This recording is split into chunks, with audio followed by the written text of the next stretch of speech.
आशा करती हूँ आप ठीक होंगे और कोविड-19 से बचने के लिए सभी उपायों का प्रयोग कर रहे होंगे। तो आज का जैसा हमारा संदेश भी है वर्कशीट में, कोविड-19 के विरुद्ध लड़ाई में रहने के लिए हमने क्या करना है, मास्क पहनना है जब भी आप घर से बाहर जाएं। अब आज की वर्कशीट देख लेते हैं बच्चों। हमारी क्लास 10th की साइंस की वर्कशीट नंबर 64 और डेट है 7 दिसंबर। हमारा चैप्टर चल रहा था विद्युत धारा के चुंबकीय प्रभाव। अब आज उसी कड़ी में हम आगे पढ़ेंगे विद्युत प्रेरण के बारे में। विद्युत चुंबकीय प्रेरण,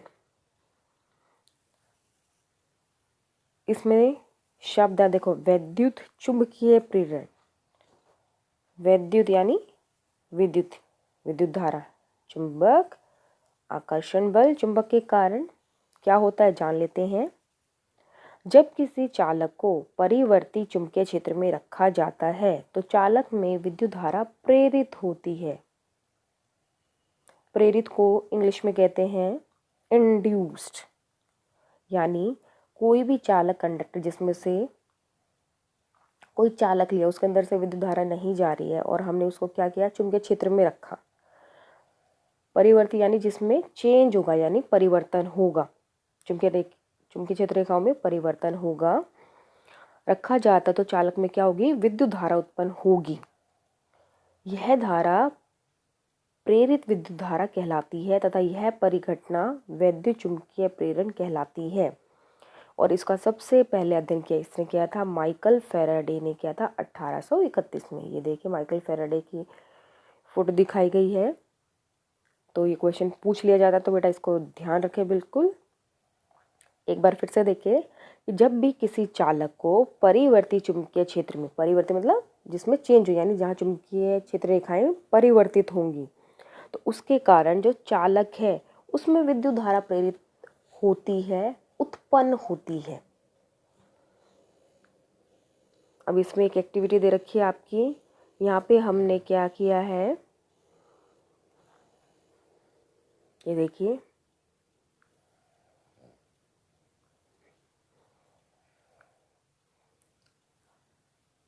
हमने अनेक फेरों वाली तार की कुंडली ए बी ली, फिर कुंडली के सिरों को क्या करा, ये देखो, ये है गैल्वेनोमीटर। गैल्वेनोमीटर से जोड़ दिया हमने, बैटरी नहीं लगाई, हमने गैल्वेनोमीटर लगाया है। और गैल्वेनोमीटर क्या होता है ये भी जान लीजिए। गैल्वेनोमीटर एक ऐसा उपकरण है जो किसी परिपथ में विद्युत धारा की उपस्थिति को संसूचित करता है, यानी दर्शाता है, बताता है। यानी अगर किसी परिपथ में विद्युत धारा उपस्थित होगी तो गैल्वेनोमीटर के अंदर बेटा सुई होती है, ये क्या करेगी, चाहे दाईं तरफ जाएगी चाहे बाईं तरफ। और जब इसमें विद्युत धारा नहीं होती तो ये सेंटर में होती है, शून्य पे होती है, यानी उस समय विद्युत धारा परिपथ में नहीं है। ठीक है, तो अब आपको गैल्वेनोमीटर का कार्य भी पता चल गया। और अब अपने वापस क्रियाकलाप पे आ जाते हैं कि हमने क्या लिया, अनेक फेरों वाली तारों की कुंडली ली, उसके सिरों पे हमने गैल्वेनोमीटर को जोड़ दिया है। और अब हमें एक प्रबल छड़ चुंबक यानी स्ट्रॉन्ग बार मैग्नेट छड़ चुंबक को इस चालक की तरफ लेके आते हैं।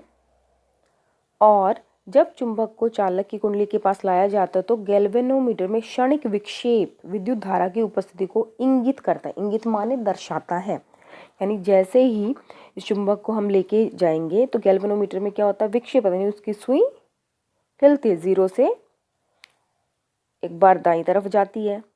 अब हमने क्या किया, चुंबक को 3 केसेस हैं। पहला, कुंडली की ओर लाए तो क्या हुआ, दूसरा, चुंबक को कुंडली के निकट स्थिर अवस्था में रखा। स्थिर का मतलब क्या है, उसमें कोई, उसकी स्थिति में कोई परिवर्तन नहीं किया, बस लाके रख दिया, तो कोई भी विक्षेप नहीं, गैल्वेनोमीटर की सुई में कोई भी विक्षेप नहीं हुआ।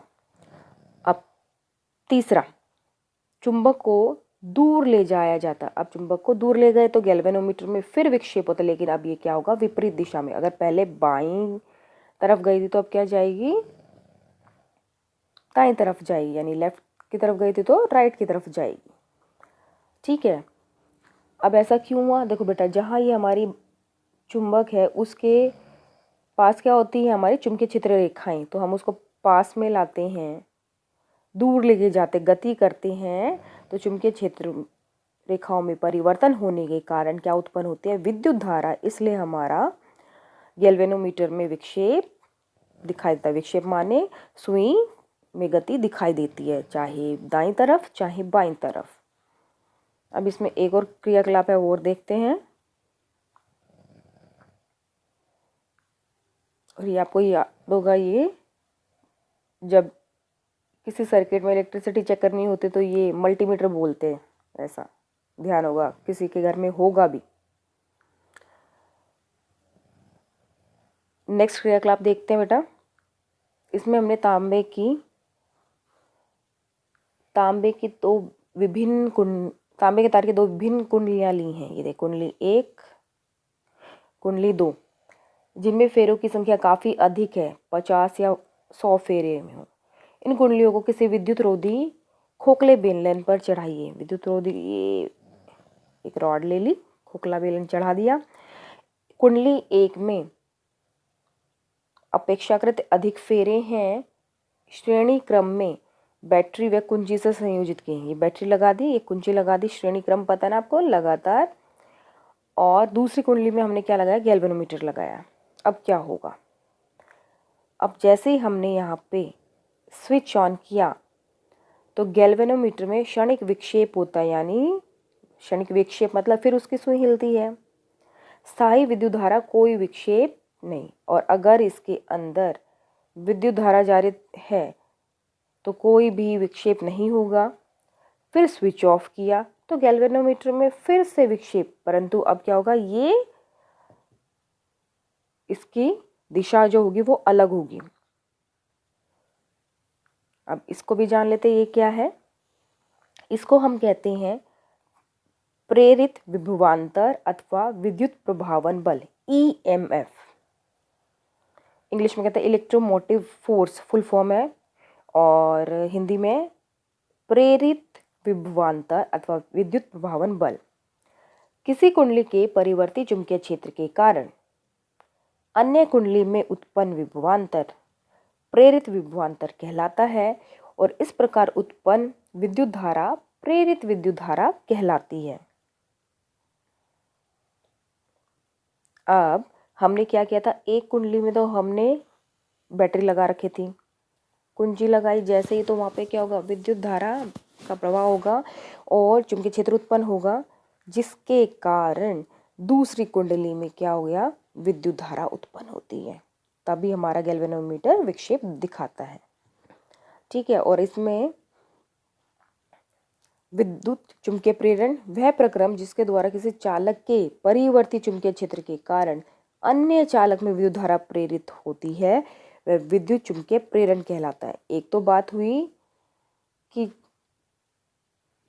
विभवांतर आपको ध्यान है, किससे लिखते थे विभवांतर को,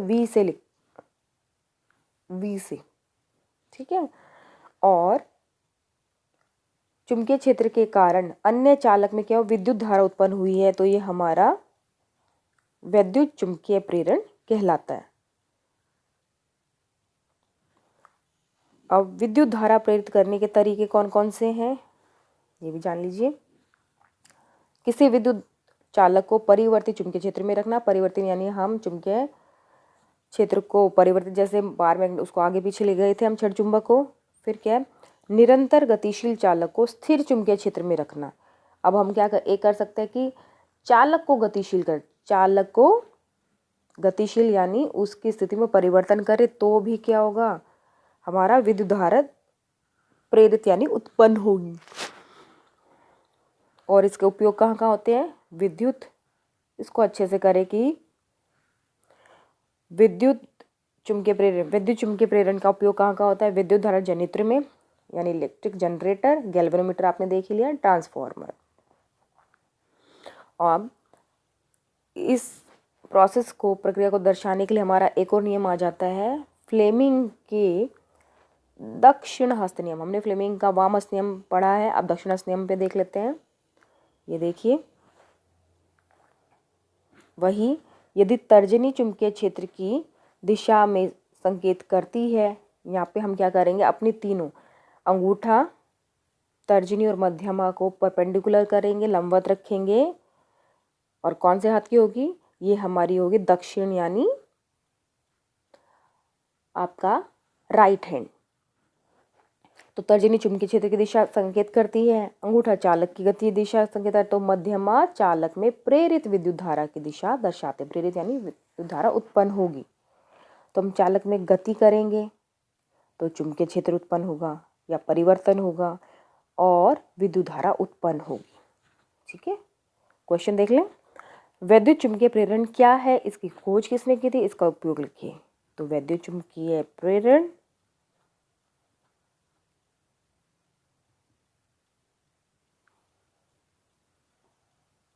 ये है आपका ये है आपका यहाँ से वैद्युत चुंबकीय प्रेरण। ठीक है, क्वेश्चन 1 का पहला पार्ट। दूसरा, किसने की थी इसकी खोज की थी माइकल फैराडे ने। ठीक है, और वैद्युत चुंबकीय प्रेरण का उपयोग कहाँ कहाँ होता है, ये है आपका उपयोग आ गए।